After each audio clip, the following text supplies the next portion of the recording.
If you're looking to create, grow, and sustain your wealth, download and subscribe to the Pain Points of Wealth podcast at BeBullish.com with Bob, Ryan, and Chris Payne. It's your podcast for market insights, money tips, and real talk on the economy. Download and subscribe at BeBullish.com. This episode is brought to you by Progressive Insurance.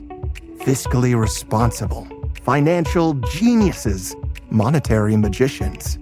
These are things people say about drivers who switch their car insurance to Progressive and save hundreds. Visit Progressive.com to see if you could save. Progressive Casualty Insurance Company and Affiliates. Potential savings will vary, not available in all states or situations. The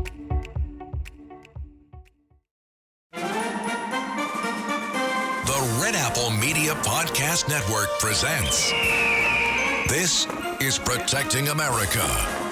Now, here's Emmy-winning journalist Rita Cosby. Welcome to another edition of Protecting America. I'm Rita Cosby. Well, this week we witnessed an extraordinary feat by President Trump, a ceasefire by Israel and Hamas. All 20 living hostages freed and returned home. And President Trump proclaimed this will now be the golden age of Israel and the Middle East.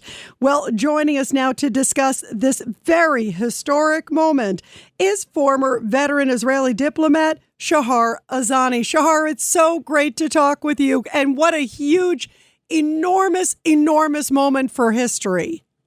It's so true, Rita. It's a pleasure to join you and all of our listeners. And truly, we've been through 2 excruciating years to reach a moment that, quite honestly, I think so many others did not believe we will reach. One deal in which Hamas delivered all of the remaining living hostages, not through gruesome ceremonies, but at once and immediately, is, as you mentioned, quite rightly and justifiably, an unbelievable, unimaginable feat of the Trump administration, the United States, and the team behind it, from Jared Kushner to Steve Witkoff, and a direct result of Israel's military pressure on Hamas. We have truly achieved the impossible. It's a miracle, Rita. It's a miracle. It truly is a miracle. You know, Shahar, when the news first happened, of course, that the hostages were indeed freed, all 20 living hostages, I cried. What was your reaction?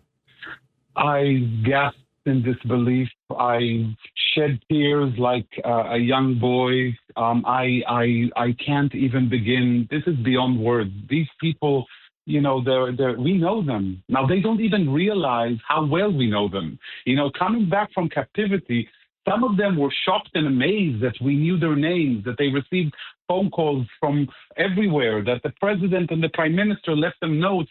They're close to our hearts. They became part of us. And, you know, that is such an essential part of what Israel is, a celebration of life, especially compared with what the Palestinian society is welcoming back into its midst, those rapists and criminals and heinous murderers that are going to now fill the ranks of either savage organization Hamas or others. And that's really sad for Palestinians. But I think it shows the stark difference between both societies. But I do want to say that we are still, you know, waiting for the return of all of those deceased. We have already seen this week Hamas breaching the agreement by not handing over the bodies of those who were killed in the massacre that he's holding on to. And that also shows you that all of what Israeli families are desiring is to be able to have a grave that they can go to, that they can part properly with their loved ones. And even that is negated by violence Hamas. So there is a great celebration and hope. There is a lot of pain, and there is a lot of work to achieve as we move forward, because we need to make sure that all of the president's plan is going to be implemented, including dismantling Hamas from its weapons, demilitarizing Gaza, de-radicalizing Palestinian society. Sadly, we've already seen Hamas executing Gazans on the streets of Gaza today. Where are all of those who chanted against Israel and supposedly supported the Palestinians in Gaza now, as we're seeing Hamas in the course of the beginning of the ceasefire executing innocent Palestinians for made-up crimes of whatever they call in order to assert control? So with that hope, there is much to achieve as we move forward. You know, you brought up what's going on there in Gaza. There's a report that Hamas has deployed 7,000 troops to, quote, cleanse Gaza. There's some really brutal scenes coming out from there. Right, very brutal scenes. And we've seen statements by Mohammed Nazal, one of Hamas leaders, saying we will never disarm. Now, I do want to say that the president has shown such ability to muster diplomacy and personal strength. I mean, looking at the President Trump today in the Israeli Knesset was something that we've never seen before. That spectacle of an American president who is able to bring the entire Israeli parliament together in a standing ovation, where you could feel the wings of history in the room. So if there is anyone who is able to see this through, anyone who can twist Hamas's arm using incredible diplomacy to do what it needs to do and to achieve the goal, it's President Trump. So we have faith in the president, and Israel, I have no doubt, will stand by the president in trying to get the most, in making sure that indeed on the ground we will see a better future for Israelis and Palestinians. And if not, Israel is still holding the hammer. And we are not, I have an absolute faith in the government and in Israeli society that we will not be repeating the October 6th mistakes of ignoring reality and what's happening on the ground. And if Hamas chooses beyond those few days to exert control, to dig tunnels, to rearm, to get ready for what they promised that they would do again and again and again of October 7th, that's not going to happen. That cannot happen. And I have no doubt that President Trump is 1,000% behind the same notion. Look at his ability to bring all of those world leaders together today in Egypt. This is an unbelievable diplomatic feat. And I'm very saddened by the fact that, you know, as we call the sour faces in the media and some in politics are unwilling to give the president his well-deserved, very well-deserved credit for achieving this. You know, Anthony Blinken, former Secretary of State under Joe Biden, said, well, it really is Joe Biden's policies, and essentially almost like he almost got lucky picking up on it. I mean, that is just the most ridiculous statement, especially what night and day in terms of policies. You know, because when you think about this only in political terms through policy, you miss the point. Because looking at what happened has such a direct connection with the president's personality, his ability not to play around political correctness that we've grown so accustomed to seeing. We're seeing it in Britain, in France, and elsewhere. But looking reality in the eye and calling a spade, looking evil in the eye. Remember October 7th, the president said at the UN, it's important to get the hostages out. If not, or else, opening the gates of hell. This is a man of his word.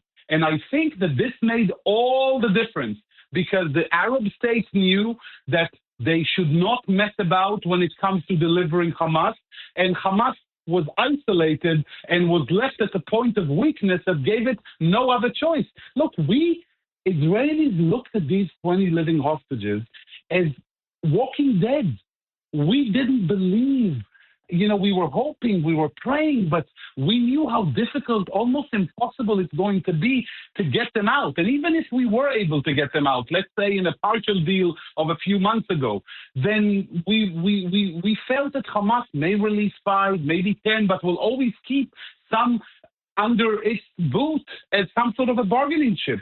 The fact that that the president was able to deliver all of the living hostages literally from the dead is resurrection. And that shows you the strength of the personality, the tenacity in which the president is pursuing his Middle East policies, the incredible team that stands next to the president in executing this, and that unshakable alliance. Because what we saw today, Rita, was the hopeful dawn of a new era, exactly on the Jewish second year eve of Simchat Torah, the Jewish holiday in which this all began. And now begins the tough and arduous process of picking up the pieces, of coping with the trauma, and of rebuilding Israel and the entire region to a brighter, better future under a strong leadership of a strong, principled president. How important was clearly peace through strength? And I think about it in so many ways. Of course, President Trump going in, with the bombers hitting the Iranian nuclear facilities. And then Israel, of course, had those, the pager attacks. So many of the different attacks against Hezbollah, Hamas. Truly, was it sort of this combination of peace through strength all the way around that squeezed Hamas to the table? Very true, Rita. The fact that the president acted on his threat towards Iran, he told them, if you mess about with me, if you try to play with me the way you played with other administrations, the way you played with the world, that's not going to work. And when the time came, that midnight hammer indeed struck at the very heart of this nefarious Islamic Republic. And I think that sent shockwaves all through the Middle East. But there is also attached to this hammer, there is a great heart. There is a man who believes, who feels, who sees. There is a great amount of authenticity. It was clear that the president was impacted by the barbarity and the savagery of what Hamas did on October 7th, on a basic human level, and it was so touching and so personal that his feeling was able to reach from the bottom of his heart into the bottom of the heart of each and every Israeli. And just like those authentic feelings were able to be conveyed from the president to Israelis all across, and all decent people who felt for the hostages and for what happened in Israel, so credible was his threat towards the enemies of peace and the enemies of stability and anybody who played a part in deteriorating the greater Middle East into another war. We knew that this is a man who believes what he says and who stands by what he believes. And I think that combination made all of the difference, and the rest is manifestation of this unique combination. And it takes me back, you don't have to be a religious person or have faith, but you have to think about history in the making. When I go back to think about that bullet that was aimed at the president, and thank God a million times that it didn't reach its destination, think about how many lives were saved in the Middle East, in Gaza, in Israel, and beyond, thanks to the policies and the personality of this president. So this is indeed, and I go back to my first word used when we started our great conversation, miraculous, Rita. We talked about also just his place in history. It was interesting because you could see the leader of Pakistan said, you will go down as one of the greatest leaders in history because of this moment. Do you believe that too? I very much strongly believe in that. I believe that the president is where he is through divine intervention that brought him at this important junction in the world history, in the Middle East history, in Jewish history. And as he spoke today at the heart of Jerusalem, we could feel the wings of history as he brought about the news of a new dawn for Israel and the Middle East, pursuing peace, and with his unique personality to see all of these countries, including Arab countries, including vowed enemies of Israel, and definitely acted against Israel on the global stage. And he was able to corral all of these forces and bring them together on board. There is no doubt that the president is writing history, and by the way, has been writing history by moving the embassy to Jerusalem, by recognizing Israeli sovereignty in the Golan Heights, whilst before even Syria was unraveled and President Assad lost power as the Middle East was reshaped. If you remember, similar acting by taking out Qasem Soleimani and doing something that everybody in the region was quivering about, and he was able to take action. There is no doubt that this is a unique personality in the annals of history. And as you know, we, the Jewish people, we are the people of memory and the people of perpetuity. Our holidays are based on our memory as a people. And President Donald J. Trump has definitely earned a place of great respect in our annals of history of the Jewish people. I thought one of the most amazing moments, there's so many scenes, but also to see on the shoreline, thank you, President Trump. Yes. You talked about the reception he got at the Knesset, but you could just see even the people that now, now it's Freed Square, obviously, as opposed to Hostage Square. But even they were watching on the Jumbotron every single moment. And I also think of the moment of the hostages, too, Shahar, when one of the hostages gets out of the chopper and he realizes the whole country, the whole world's been praying for this moment. Very true. And the president has met with released hostages. And I do just want to say that we're waiting until all of them are out, including the deceased who needs to come back to Israel for burial. This is something that's incredibly important for Israelis. But what you saw is a genuine emotion that came from all corners of Israeli society, whether you support Benjamin Netanyahu, whether you object Benjamin Netanyahu, whether you're from the periphery or central Israel or the shoreline cities. Every Israeli had the same feeling today in Israel and beyond, every member of the Jewish community, and truly every decent person who looked reality in the eye and acknowledged the president's role in releasing those hostages and generating a movement towards a change for the better in the Middle East and in Israel and with Palestinians, in the hope that they will seize that moment that was given to them by the president. But this is for them to do. No longer should we patronize Palestinians and make decisions for them. Now it's up to them to rebuild their society and not let it sink back into chaos. In 2005, when Israel withdrew from Gaza, Palestinians received the state of their own.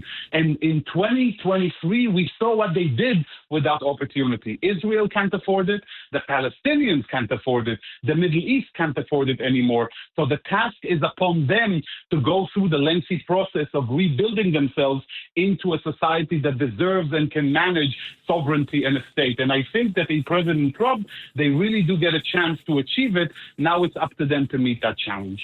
What about also the role of these other countries, too, as you brought about, Shahar? Like I think about Egypt and Turkey and these others. How much can they play a role in trying to somehow rebuild Gaza and keep the peace in Gaza, if that's possible? Rebuilding Gaza touches upon a very important point. We have been through several rounds of attacks coming from Hamas into Israel, with Israel fighting back, whether in 2014 or 2012 or 2009. We've seen it time and again. And every time the international community, the donor countries, the United Nations, and some of the Arab countries would pour money into the Gaza Strip in order to rebuild it, and then only for it to be destroyed again by the horrible policies of a savage, barbaric, sadistic terrorist organization. So now we are looking into a much more significantly profound process in which there needs to be an assessment of any rehabilitation efforts in Gaza based on the trajectory to which Palestinian society in Gaza is going. And for that purpose, we need to be able to work with the moderate Arab regimes, with Egypt, with Saudi Arabia, with the Emirates, hopefully even maybe sway Qatar away from their Muslim Brotherhood position. I don't know if it's possible. We know that they're very much sponsoring Hamas, supporting Hamas, and I do believe that part of the reason Hamas was pushed into this deal was they wanted to salvage whatever was left of Hamas, because once the IDF enters Gaza, that would be the very end of this organization. So they're trying to rescue whatever they can, but at the same time, their partnership, the fact that they're together with the United States in trying to create a difference in the region means the world, because Hamas's isolation is key to changing realities in the Middle East. It's key to them dismantling the weapons, disarming their leaders exiled. If we don't have that backing from the Arab states together, then we will face an intractable situation in which there is no way to pressure Hamas into agreeing to doing this. And I do hope that each of these countries, including Turkey and Qatar, will fulfill a positive, constructive role in executing this because of President Trump, because of the commitment they made to the president, and because they know that the president is a man of reality and a man of principle who will stand by his word and will see this through all the way, or else. And that or else is extremely important. Absolutely. And before I let you go, Shahar, your thoughts too about the hostages now home, what they went through. It's going to take a long time, if ever, because they're going to be thinking so much about what they went through. And of course, friends who were in the tunnel who did not make it out, but just the tough journey ahead. But just on a positive note, also the love that they saw from the country and the world, and to see them walking was just an amazing moment, especially given what they went through. Especially that one, I'll never forget the guy digging his own grave in a tunnel, and the fact to see him. That was incredible. Incredible. So, we know we have a long journey ahead. The emotional trauma, the physical trauma. You're talking about people who have undergone unbelievable, unimaginable torture by these savage, sadistic, barbaric terrorists. They were electrocuted. They were dealt psychological torment en masse. They were starved until the very last days. So we have a long way ahead. We are doing it as is with the Nova survivors and with others. Sadly, a few days ago, another Nova survivor took his own life. He was hiding during the massacre with his fiancée and her best friend. He saw both of them murdered by Hamas terrorists. He was shot twice. His life was saved. He struggled a lot in the past couple of years. His mother committed suicide a few weeks after the massacre of October 7th because she was very attached to the fiancé. And he took his own life in a gruesome way a few days ago, wanting to reunite with his loved ones. We know it's a tough process. What we saw that day was pure evil and pure premeditated evil. The IDF has been able to locate documents in the Sinwar's handwriting, Hamas's leader, thankfully in hell now, rotting with the other leaders of Hamas.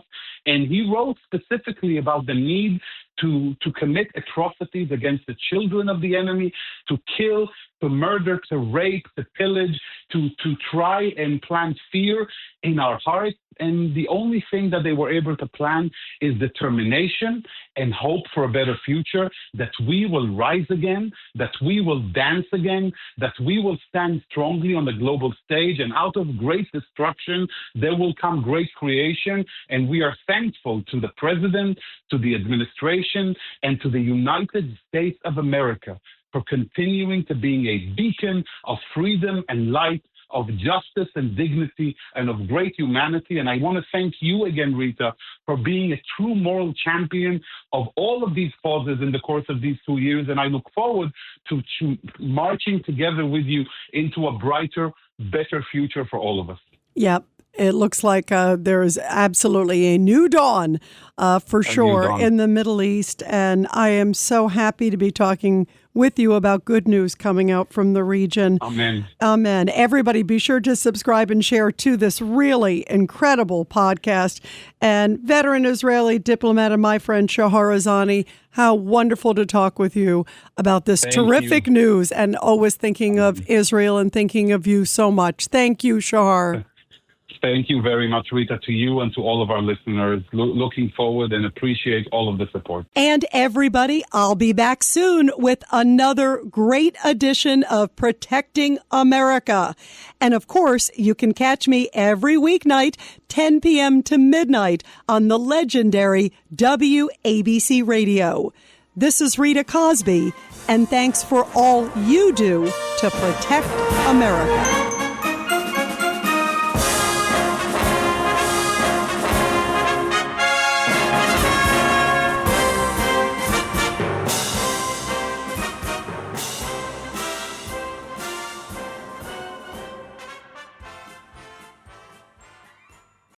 If you're looking to create, grow, and sustain your wealth, download and subscribe to the Pain Points of Wealth podcast at BeBullish.com with Bob, Ryan, and Chris Payne. It's your podcast for market insights, money tips, and real talk on the economy. Download and subscribe at BeBullish.com.